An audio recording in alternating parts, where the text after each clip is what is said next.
where you at? The water's so high. They found him in the bedroom, hanging onto the bedroom door. And of course, he had stomach surgery, so he can't swim. He can't do nothing. He in pain. And then the pressure and stuff from the water was so much, it busted stitches open. So he bleeding all out and everything, like going underwater. He back there drowning, and they trying to help. So, how many hurricanes have you been in? I don't know. It's so many. I lost count. I have lost count. More than 5? More than 5. How many majors? Major, I would probably say more than 5. Can I name them all? No, but I can remember running a few times. So it's safe to say that Katrina was your biggest? Katrina was definitely the topper. She was the biggest. Mm-hmm. So, Katrina, that's what year? 2005. 2005. Hurricane Katrina. Yes. Katrina. Let's talk about it. Let's talk about it. Many people didn't survive. A lot of people did not survive. What's the main areas it hit? The Gulf Coast, of course, being Biloxi along that line, number 1. And then Louisiana got a good bit of it. And Alabama and Florida didn't really too much. They got like the aftermath, the rain and that kind of thing. But the worst part of it was, I would definitely say Harrison, Jackson County. And then, yeah. So, one thing that's always funny is nobody heard about Mississippi getting touched. You only heard about New Orleans getting touched, seeing all the visuals of people stranded on the freeways and looting and shit, and motherfuckers were stealing TVs and shit. Oh, yeah. They were doing the absolute most. But never heard that about Mississippi. Why? It kind of just sucks, but that's kind of just like how it is. Mississippi is, people know Mississippi, but not like they know Louisiana. Louisiana is a popular place. That's where people actually go intentionally. Bourbon Street, it's got a lot of history there and all this other stuff. So it's more popular, I'll say, than Mississippi. But even without it being Katrina, though, they still, if anything is going on and Louisiana has anything to do with it, they're going to still blow Louisiana up like it's just the main attraction. Louisiana's underwater, ain't it? Yeah, it's a city built underwater. So it don't take so much or too much water for them to be fucked up, man. No, it don't take a little bit of nothing. A little thunderstorm come through there, and they need to be trying to make sure they're not gonna flood out. That's crazy as hell. So let's go through that day. When a hurricane comes, from my understanding now, you have 2 choices. You're gonna ride it out, or you gonna stay put, right? No, that's the same thing. Ride it out or stay put. It's the same thing. No, nigga, ride out. Oh, leave? Yeah. You either gonna flee and go away, or you're gonna ride it out. Yeah. Get the fuck up out of there. Yeah. Well, yeah, I get what you're saying. Yeah, I'll let go with. Oh, yeah. Better enough. You right. But so put it better. You either gonna ride it out of staying put, or you gonna get the fuck out of Dodge. Right. That part. So during this storm, and you've been through so many. How many prior to before Katrina though? How many majors before Katrina came? I would probably say Cat 3 and up. I would say at least 5 or more. Before Katrina? Yeah. Katrina was the worst, but prior to that, our worst was Category 3s and Category 4s. They did some shit, but it wasn't just like, Katrina did. All right, so you chose, to stay put, to ride it out. Technically, I didn't choose anything, but that is the choice that was made. That was the decision. That's the family. How old was you again? I had just turned 17. Right. Literally the month before. So let's talk about the news. So let me ask, what's the first time? So was it something brewing in the at first? Was it a tropical storm that didn't have no name at first, or was it or did Katrina just come on strong that you already knew it was gonna be something? No. How did it start off? the storms are already named before the season even start. You know, they do those, take the alphabet. But I'm saying, like, a tropical storm is just a tropical storm. But did right. they know, like, so was it just brewing as a tropical first? It was brewing as a tropical first. Katrina was one of those ones that kind of lingered for a good little minute. It was like 2 weeks lingering. So it came in tropical form, right? It came in tropical form, storm, yeah. At first. Yeah. And how long, like, okay, let's get the time frame going on. I don't want to know too much, but Katrina happened on a what day? Do you remember? August 29th. I think it was a Monday. God damn, you remember that shit like that? Yeah. So it's a Monday. Yeah. So that Monday, prior to, when is that tropical storm forming? 2 weeks prior to. God damn. Yeah. And it was just out there? It was just out there. It didn't touch no other places? Like, it was just out there? It was just out there. It was like building itself. It was like, it played games. Like, it would be relevant, and then it was like an afterthought. Then it would be relevant again, and then it's like it was building itself up to die out. That's what it kept doing for like those 2 weeks, that it was just kind of like just out there. So what's the atmosphere like in your city at this time? In my city, when it was going on, it wasn't the only storm that was going on at that time either. It was another one. So it was like that one, and I don't even remember the name of the other one, but it was like those two were headlining. For us, we were kind of like, okay, it's just another storm. Right. We're used to this. It is what it is. We'll wait till it get days closer to, and then we'll pay some attention. Like, everybody's still going on about their everyday routine. Okay, so how safe is it to fast forward? So when do we fast forward to, how far do we need to go? A week. So it's out for 2 weeks. So week 1 is over. What's it looking like? Week 1 is over, going into week 2. It was still like the same thing. I would say you fast forward to that Friday. To the Friday before. So Thursday. What's going on Thursday? Thursday is like, okay, so clearly the storm is coming. Oh, no, so if it's coming, then we need to go back. So let's go Tuesday. The storm can't be here now. The storm is coming, but you still don't know what it's going to do. You don't know if it's a category. It's like, the storm is going to hit your area. You just don't know how strong it's going. Yes, okay. That's a fact. The only thing you don't know, what the fuck is it going to do? Right. Because the whole time it's spinning on water. It didn't touch land. It wasn't tearing shit up. It was just out there like. So what's the conversation in your house? What's mom saying? Because I'm pretty sure she done rode out some storms. She ride out just about every storm. She was around for Camille. But the conversation was, she worked at the casino at the time. Mm-hmm. So everybody know if the casino shut down, shit is real. You know what I'm saying? So it was just like, well, I still got to go to work, which she still had to go to work. Like, the stores and shit everything was just still running as normal. So she just like, well, I guess we'll wait till get a little bit closer. Everybody kept saying the same thing. We're just going to wait till get a little bit closer, get a little bit more news. Because at this time, the news people are going back and forth. They can't tell us if it's going to be a category 5, if it's going to be a category 3. We don't know. Have you ever ran with your mom before? No. So she stays put for all of it. We have stayed for all of them. I can't recall. The most running we would do would be to leave our house, which was a block from the beach, and we would go to the church. The church was a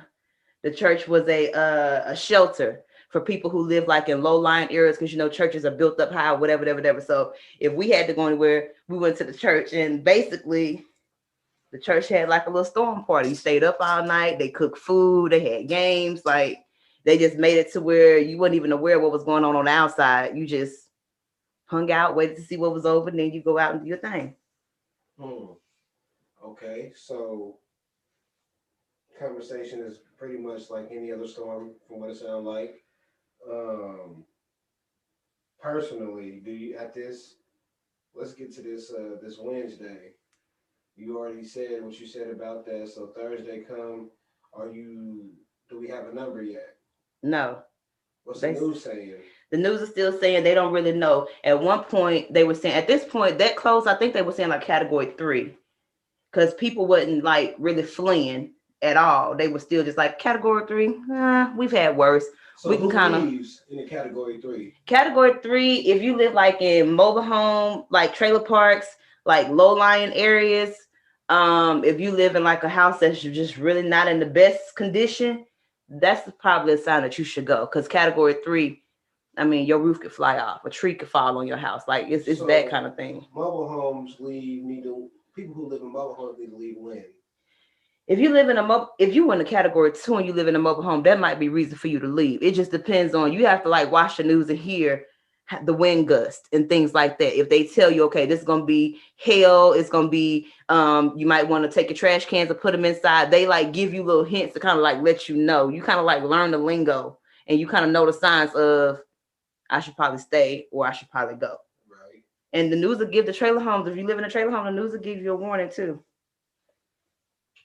So your mom don't give a fuck about these warnings. I ain't gonna say. Do you personally care? I do. So did you say we should leave? I didn't.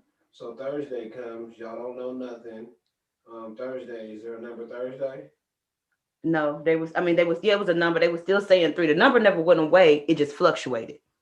It never just stayed the same.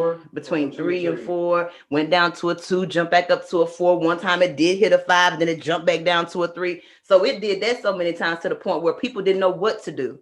And that's why it forced people to kind of be like, I'm going to just wait.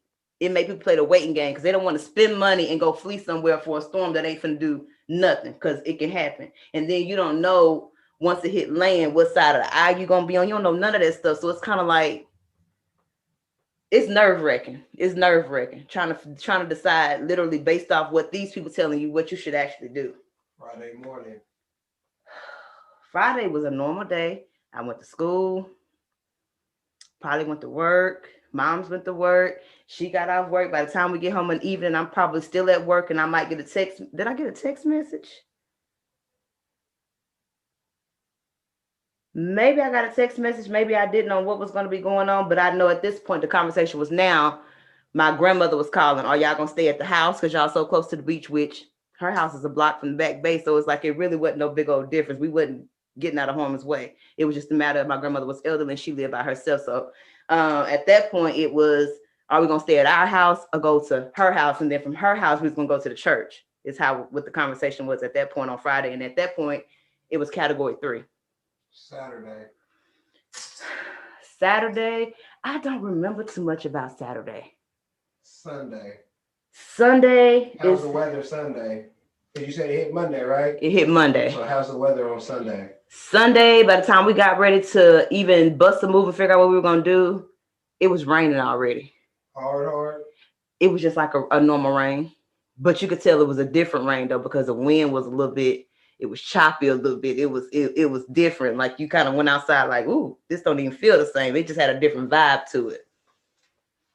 What the news saying? At this point, the news is now like, if you can, you need to go ahead and evacuate. Now it's a category 5, and then we're going to put in curfew. And if you ain't out of the city by this time, then like at this point, everybody frantic and they shutting shit down. And it's like, hella last minute. Curfew was like at 8 o'clock. It's 6 o'clock, and they just now telling people, if you're not out, then you might want to find your way out or figure out what you're going to do and move to. Like, it literally happened just that fast. It went from being kind of cool, calm, and collected, not really knowing what was going to happen, to all of a sudden the news is like, it's a category 5. You need to do X, Y, and Z. And it was just like. So now y'all found out Sunday is a category 5. So now y'all know it's about to go down.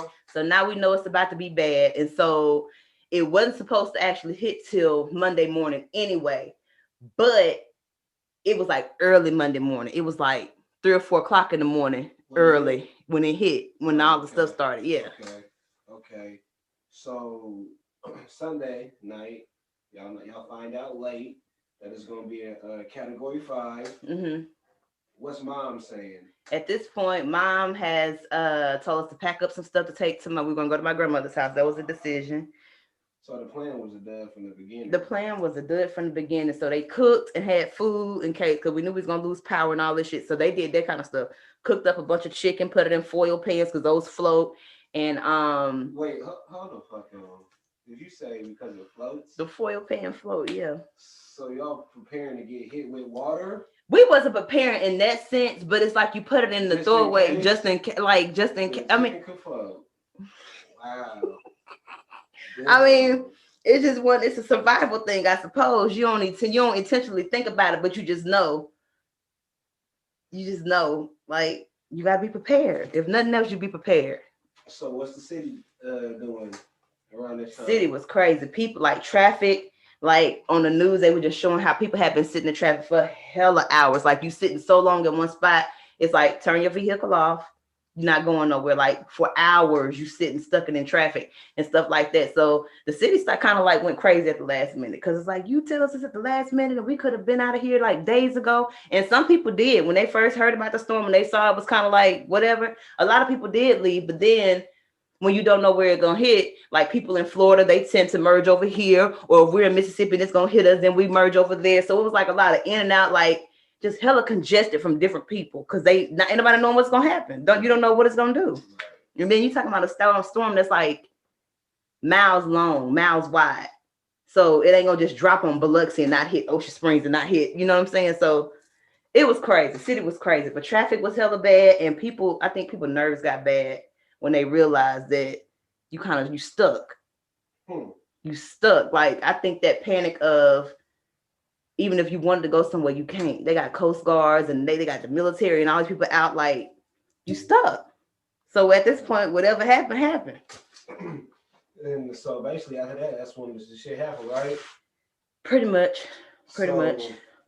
Long story short, tell the story. Going into Sunday night, Monday morning, and just tell us about the storm hitting. I want to know everything.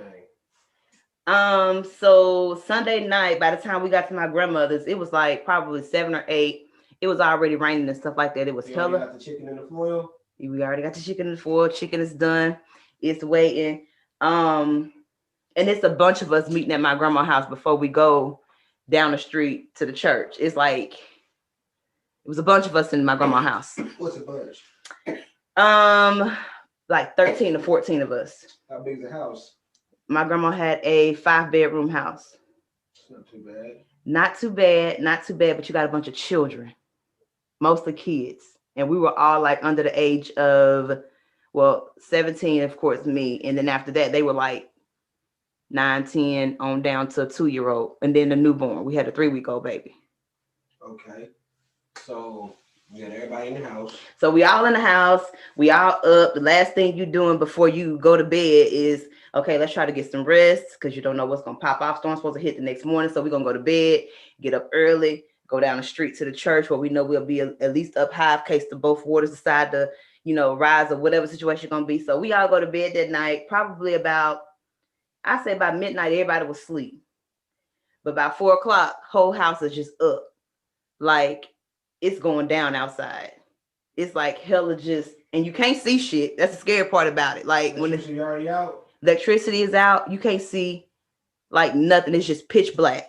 By the time y'all went to sleep around midnight, was electricity on or out? Already? No, electricity was still on. Oh, okay. Electricity was still on. Y'all woke up to the shit going down. And we woke up, shit going down, like, and then within probably 3 hours of just literally about 3 hours of us waking up and realizing, oh shit, we was already stuck.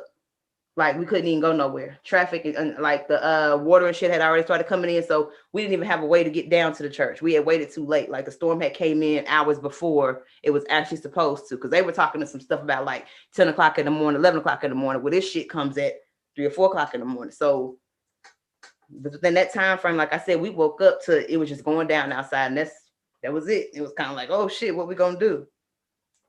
So that's what we was at, and so. By 8 o'clock, so it was just stayed up by this time. Yeah, we up because our nerves bad. We stuck.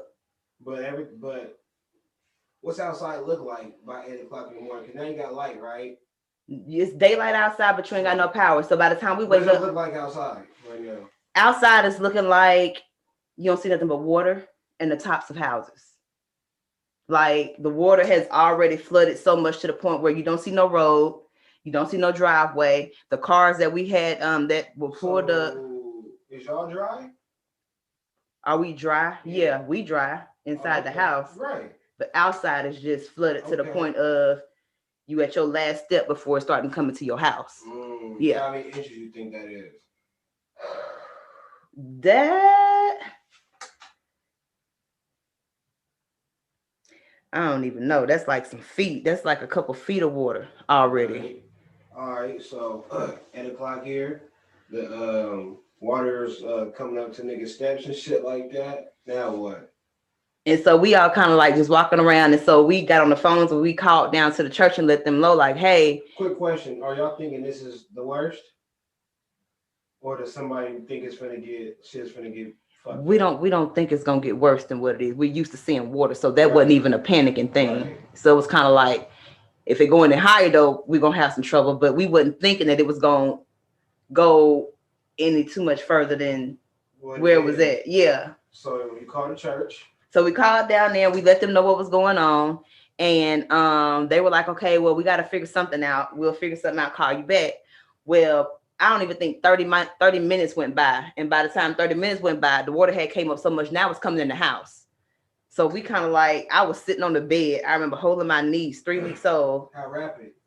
Is it like just bitch ass drizzles of water? No. And it came in from the side. It didn't come in from the front door, the back door. That shit came in from the side of the house. Like the weirdest, the whole house is surrounded by water. And it came in like literally through the side, like a corner in the side of the house, on the side of the house. I'll never forget that. It was the weirdest shit ever. And once that little leak of water came in, all of a sudden it's like within, I don't even think 5 minutes went by, and the bed is like topsy-turvy and floating and shit. I'm like, what the fuck going on? Because I'm rocking my niece, not even realizing that I ain't even rocking myself. Water was literally rocking the bed. So it took a 1-story house or 2-story? One. Oh, okay. 1-story house. But yeah. And then you imagine the house is already built off. It's not even built on the ground. It's built probably about 2 feet off the ground already. And then you imagine, that amount of water coming in, but it came in so quick.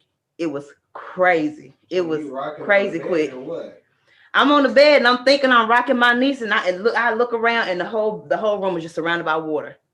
The whole entire room. And I was like, what in the entire fuckery is going on? And it was quiet in the house. I'm like, where everybody at? I know I can't be the only one sitting in this room with water. So I get up with my niece, and by the time I stand up, the water is up to my knees. And at that time, I'm 17 years old. I'm about 5'3" 5'4" maybe.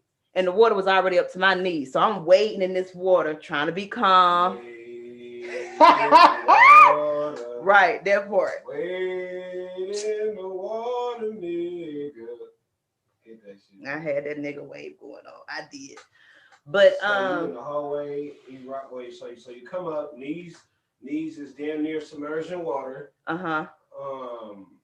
And is it steady like that, or is that shit still coming up? Nigga, you'd have thought you was in a beach or something, like you walking in the water, just waving on by you, shit just floating by. And my grandmother had bought all her plants from outside in the house. So it was like plants and shit like turned over. You could see the furniture starting to do its little thing. And then like once I got up to go and figure out what the fuck was going on, probably 3 minutes after I realized, like, oh shit, I'm not even like rocking myself, like it's water, like so much water in the house. I get up probably 3 minutes later, loud boom, big ass tree from the backyard fell and took off like basically the whole back of the house. And so water started coming in even more. So we was like, at that point, now everybody looking crazy, like, what we gonna do? And so my auntie was dating this guy that was in the military. So he went into like his little military survival mode, and he was like, this is what we're gonna do. We got to get up in the attic, and there was a boat next door. So he was like, y'all go in the attic, and they were gonna try to go next door to get this boat. We never made it to the boat. The water, I don't know what it's like. I've just never in my life seen water just rise that quick. Like, I don't even think it was an hour from the time I seen it coming in from the side of the house to we were damn near like, okay, either we got to bust a move now, we finna be dead type of situation. Like, it was that quick. Don't leave me in suspense. What the fuck happened? So by this time, I went to the kitchen with the baby, and I stood on top of the kitchen counter to take myself up higher. Even with me standing on top of the counter, but the water. 13 people in the house. What's everybody doing? These motherfuckers crying, screaming. Is it hella loud? My grandmother was walking through the house trying to save her church hats and choir robe and stupid shit, and my mom and them trying to get her to like chill out. And then my dad had just had stomach surgery, so That's what was going on. My dad had stomach surgery and he disappeared somewhere and we were trying to figure out where the hell he was. So my mom and them started calling, Arthur, where you at? Where you at? The water's so high. They found him in the bedroom, hanging onto the bedroom door. And of course he had stomach surgery, so he can't swim. He can't do nothing. He in pain. And then the pressure and stuff from the water was so much, it busted stitches open. So he bleeding all out and everything, like going underwater. He back there drowning and they trying to help him. So me. Hey, have you ever thought about that though? What? Your dad's name was Arthur? Yeah. But continue. That nigga name was Arthur. It is, it's Arthur. But he so got a bald head. Yeah, he got a bald head. But yeah, so they were trying to help get him situated while trying to figure out how we was gonna do things. So my uncle and miss them trying to get my daddy together. My uncle go back to where the attic is because he don't live there. He don't know where the shit is at. So get back there and we all looking crazy because the attic ain't got no goddamn stairs. So now they got to figure out while all this water steady rushing in. Now they got to figure out how they gonna get us in the attic. And the attic, of course, is way up there. You can't even jump and reach that shit. It's that high up. So we like, how we gonna do it? How we gonna do it? So he was like 6'4" or something. So he took everybody, put him on his shoulders, and he like swam back there because the water was hella high at this point. I couldn't just get down and stand on the floor and not go underwater. Like that's how much water was in the house. So he's swimming and he putting everybody on his shoulders and he taking them to the attic, and then you had to like pull yourself up, all your arm muscles, pull yourself up into the attic to get, and you wet. It's dirt everywhere. It's tree. It was horrible, horrible, horrible. So he did that, got all the kids, only the kids and one other adult could fit in the attic because the tree had fell in it in the back of the house, like I said. And so everybody couldn't fit. So my mom, my dad, my grandmother, my auntie, and her boyfriend, they floated on the air mattresses or whatever. And that's what they did. And how old was your auntie? At the time, she was in her 30s. I don't remember. Like mid-30s, 40s? I mean, late 30s? She was in like her early 30s. Okay, she used to have a boyfriend there. Go ahead. Yeah, she was in her early 30s. But yeah, so they floating on the air mattresses. We in the thing. So while we up there, I just so happen to have, I don't know what maybe, but I look back and looking out, being that high up, you don't see nothing but water. And every once in a while, you might see the top of a big ass tree that you know to be hella feet tall, and you can't even see that shit no more. All you see is water. Like every building was covered, every house was covered, and just nothing but water. It was the craziest shit ever. And so my uncle was thinking that he was going to be able to get out the house through the hole, and he was going to go next door. The neighbor had a boat. And so he was like, if we get to the boat, we can all just get in the boat, and then we'll just float and we'll be all right. We'll be outside, which ain't really no better without no covering, but we'll be all right. So at that point, we tried to call, while he was transferring everybody to the attic, they got on the cell phones, and your cell phones don't work. You got no cell service except for emergency or whatever. So we call them, and I'm already knowing because they tell you, don't call us, it ain't nothing we could do, or whatever. But we called them, and they were like, we're sorry. Do the best you can basically to survive, but there's nothing we could do or whatever. And they were trying to use the thing that we had all the kids in the house, but they was like, basically it is what it is. But so you look around and you see all that water, and then like we was up in the attic probably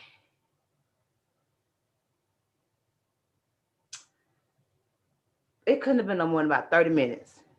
And that water, and I'm looking down, and that water it's just like steadily climbing. Like it got to the point where it was on its way into the attic where we were. Did you ever see anything in the water? No, I wasn't looking either. That water was hella dark. It was hella nasty. It was awful. It was awful. Like you basically was in the ocean in the living room. So how did you get out of this situation? While we were up there in the attic, we was up there, like I said, couldn't have been no more than 30 minutes. And then all of a sudden, that shit probably seemed like forever, huh? It seemed like it was hella long. Like, because you sitting up there, and at that point, like by the time you in the attic, it's like you had that moment where you realize, like, damn, this time I'm finna die. Like, I'm really about to die like this. I'm about to drown. Because it wasn't nowhere else for you to go. It wasn't nothing for you to do. And then I'm holding on to it. You still I did. I'm still holding on to my 3-week-old niece, yeah. No, I think I would have had to let Yeah, it's been fresh out. Look, and we got her in the attic. We put her in a wick basket and floated her back up to the back. But yeah, I'm still holding on to her. We had like a 1-year-old up there, a 3-year-old. It was like just hella babies. And it was like, so dang, 17 years is all I get. Damn. Like you really had to face that reality. Like, golly, I'm about to die in the attic. Can't see nothing but water. And I can swim, but the way that water was, Hell no, that's the ocean. it's crazy. I would have died instantly. Yeah, it was So 30 minutes. 30 minutes. And then I just kept looking down and I was like, oh my gosh, this shit is like really, it was like a surreal, it was a really like a surreal moment. And this whole time I have kept my composure. Everybody else around me is freaking the fuck out. When I say they crying and like speaking in this weird ass voice that was just like hella aggravating. It's like, what the fuck is wrong with you? Like one in the corner throwing up because their nerves and stuff so bad. Water? Because their nerves so bad. One girl, her stomach was messed up. You know, you get the bubble guts. She had to poop. She found a bag. What the fuck? All of this is going on because you think about it. You faced with a situation that you have no control over. You should have drowned that shitty ass bitch. Wait, you should have shit at a time like this. It was terrible. Take her ass. It was terrible. And she just shitting and crying and shitting. And then her son is right there by her. He wasn't but like 1 or 2. And it's just like, I was just like, man, this is like the worst situation ever to be in. It was absolutely terrible. It was absolutely terrible. For 30 minutes, and all of a sudden it's like everything just stopped. Everything just got cool, calm, and collected out of nowhere. And then the water just started receding. And after the water started receding, I probably say it took I don't know, we couldn't have been in that attic no more than about another 30 minutes or so before we were able to come out when all the water went down. And I don't even think we waited till all of it went down. I think we just waited till it went down enough to where we could actually move around in that shit. But it was awful. So how do you get out the house? We walked out. So it went down enough for that? It went down enough for that, like at the bottom. The streets is looking like after that when you hella muddy. It was all the water just gone. Back, both bodies of water separated, went back to where it was. It was the weirdest shit ever. And then like right after that, and that water was crazy because the water was like 30 degrees. The water was like so cold, it was taking your breath away. Like it was cold water, like cold water. And then right after that shit happened, the sun came out. It was like 110 degrees that day. It was hot as fuck. Like it was the hottest day ever. But what's the worst shit you seen during that Hurricane Katrina shit? Aftermath or during? The aftermath is always bad. The aftermath. Bodies? I saw bodies. I seen one body in a wheelchair. Somebody I knew that was in a wheelchair for years and years and years. And you just go down the street and you see this person hanging out of a tree, or one person sitting in front of their house, or people that was trapped in the attic because they thought they were safe and just couldn't get out. Hella dead animals. It was something. And it didn't even take long. And the smell, I will never forget the smell. The smell was horrible because it smelled like death. It smelled like, and it smelled that way for a while, months and months and months. It smelled like that because they were steady finding bodies. Like even that weeks after, they were still finding bodies. It was just crazy. Crazy. Damn. Crazy shit. So somebody who was about to prepare for a hurricane, what would you tell them to get and how to prep? First of all, you should watch the news and you should make sure that you're in an area that is good for it. I know area is good, but you want to make sure you ain't got yourself in no trap because it's easy to be put in a trap when you're talking about a storm. But definitely make sure you got batteries, you got candles, you got a gas stove, anything that's going to help you survive without having power, without having water. You should have that. Lots of water, lots and lots of water. Water is key. You want to make sure you have any vehicle that you got is gassed up. You want to make sure you charge all your technology pieces, your devices, everything needs to be charged, all that stuff. Like use great common sense when you preparing for a storm, because we wasn't so very prepared. I'm gonna just tell you that we were not prepared at all, not for that. So in your life after Katrina, have you been through any majors? No, since Katrina, it's been a lot of hit and misses. It's been it's a storm coming, but then it come and it's just like that was just like a little shower. It wasn't really no storm. So what you gonna do different than what your mom did? How you gonna? You have kids, so what's gonna make you? Yeah. How do you decide I'm getting the fuck out of here? I'm not even taking this chance. Anything that's above a category 3 for me is questionable. Even where you live at? Even where I live at, I would have to say so. Because when you think about a hurricane, most of the time, a lot of people think about just wind and water, but it's more than wind and water. It's wind, it's water, it's sleet, it's tornadoes. You know, it's the imaginable, and you don't even know what. Just the water by itself is damaging. You just don't never know what kind of damage is going to be done. So it's like you got to just take great caution and really listen to what they're saying when it comes to the storms, because every storm is different. You may get a storm that's hella windy, like the last storm we had was hella windy, but it wasn't a whole lot of water like any other storm would be. So you just gotta pay attention to the signs, know your environment, know what your house can sustain and what it can't, and just be smart.